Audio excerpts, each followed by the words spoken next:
So today we are going to cover these four topics: custom validation, services in Angular, HTTP server, service and fetching a data from this HTTP service. So we'll get started with this custom validation. Last time हमने जो project किया था वो हमने बनाया था एक model driven template, and within this model driven template I have applied a validation. एक हमने simple सी validation apply करी थी कि जब तक यूज़र यहाँ पर अपना नेम इंसर्ट नहीं करेगा this button will not get activated. So जैसे यहाँ पर यूज़र अपना लिखना स्टार्ट करता है this button will get activated. So now ये हमने वैलिडेशन इस तरीके से लगाई थी. विद इन दिस app.component.ts सबसे पहले हमने एक वैलिडेटर्स का पैकेज इंपोर्ट कराया था. इसके बाद इस वाले फॉर्म कंट्रोल पे हमने ये वैलिडेशन लगाई थी validators dot required. So let's say if you want to add 2 or more validation within a same control, then you can make a use of validators dot compose. कि आपको एक ही control पे एक से ज़्यादा वैलिडेशंस लगानी है. So instead of this validators dot required I am going to make a use of validators dot compose. तो using this validators dot compose you can add 2 और more validation with in a same control. So I am going to just make a use of this. और यहाँ पर आपको as an array validations pass करने पड़ते हैं. तो पहला वैलिडेशन जो मैं से पास कर रहा हूँ वैलिडेटर्स डॉट रिक्वायर्ड. सो अभी मैंने इस कंट्रोल पे सिर्फ एक ही वैलिडेशन लगाई है validators dot required. So if I save this application और इसका अगर हम टेस्ट करें तो वही हमको रिजल्ट मिलेगा जो अभी हमको दिख रहा था कि जब तक यूजर कुछ एंटर नहीं करेगा this button will not get activated. तो यहाँ पर तो आप देख सकते हो यहाँ पर वैलिडेशंस ऐड हो गया है. Now within this same I am going to add 2 और मोर वैलिडेशंस. सो लेट्स से अगर आपको इसी कंट्रोल पे एक और वैलिडेशन लगाने then I am going to make a use of this comma. और यहाँ पर मैं एक और वैलिडेशन लगा रहा हूँ और लेट्स से जो वैलिडेशन लगा रहा हूँ वो मैं लगा रहा हूँ वैलिडेटर्स डॉट मिन लेंथ कि मिनिमम लेंथ इतनी होनी चाहिए तब जाके मेरा बटन एक्टिवेट होगा. सो लेट्स से मैंने मिनिमम लेंथ स्पेसिफाई कर दी 3. So I'm going to save this application and test this application.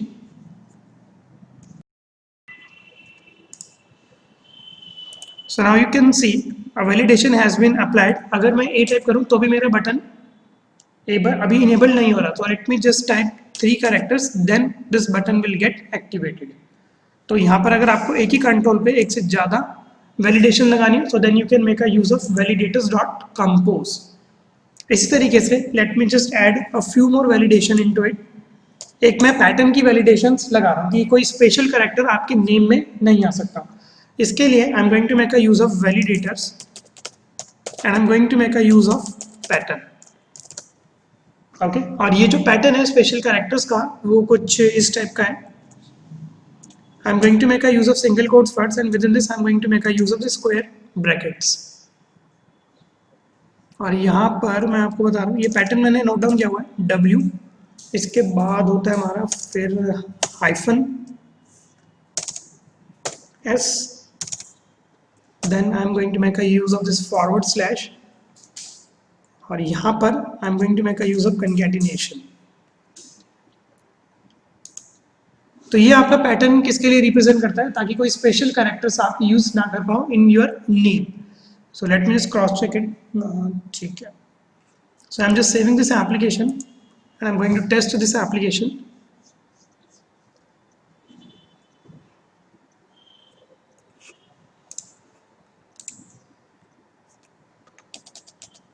So let's say minimum length हो गया. If I try to add some special characters to it, this button will get disabled. Okay.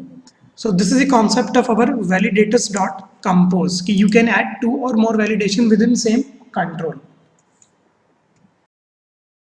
So now we are going to proceed with a custom validation. अगर आपको अपना खुद का कोई validation बनाना हो, so how we can make a use of it?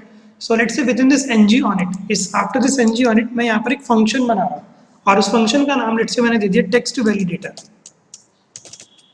This is the name of my function text validator and I am going to make this function as a parameterized function. और यहाँ पर इसको parameter में पास कर रहा हूँ control.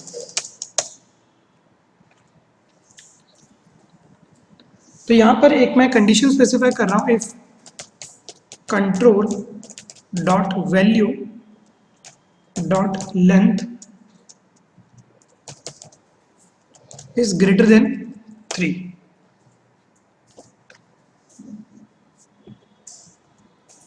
या let's say greater than, मैं लेस देन करता हूँ। If control dot value dot length is less than 3, नहीं आप यहाँ पर एक बार लेंथ यूज करो,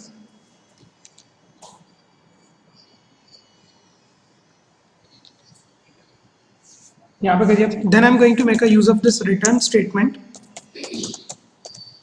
और रिटर्न में जो मैं यूज कर रहा हूँ, ये मैं यूज कर रहा हूँ कर्ली ब्रेसेस का, ओके। और यहाँ पर लेट से मैं अपने कंट्रोल का नेम स्पेसिफाई कर रहा हूँ, लास्ट नेम। तो ये जो वैलिडेशन है, ये वैलिडेशन मैं लगा रहा हूँ अपने लास्ट नेम में।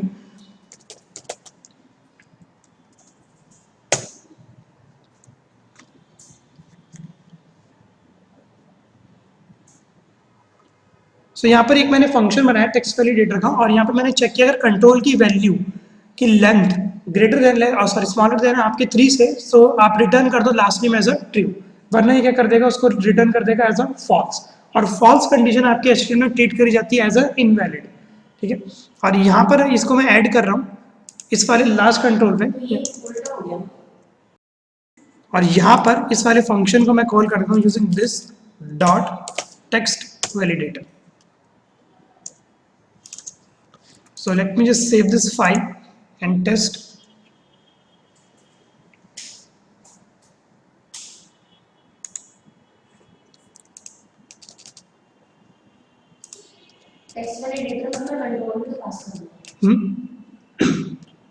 टेक्स्ट डॉट वैलिडेटर में आपको नहीं, यहाँ पर आपका ये कंट्रोल अपने आप ऑटोमेटिकली फैच कर लेगा, बस यहाँ पर आपको ये लगाना दिस डॉट टेक्स्ट वैलिडेटर, और ये जो कंट्रोल वैल्यू लेगा ये आपके इस वाले लास्ट नेम की कंट्रोल वैल्यू ले लेगा, ठीक है। तो लेट्स से अगर इसकी वैल्यू ग्रेटर देन हो जाएगी 3 से, तो मेरा ये बटन हो रहा है डिसेबल्ड, यहाँ पर मैं डालता हूँ 1 2 3, तब तक वैलिड रहेगा। जैसे ही इसकी वैल्यू होगी ग्रेटर देन 3, तो दिस विल गेट डिसेबल्ड।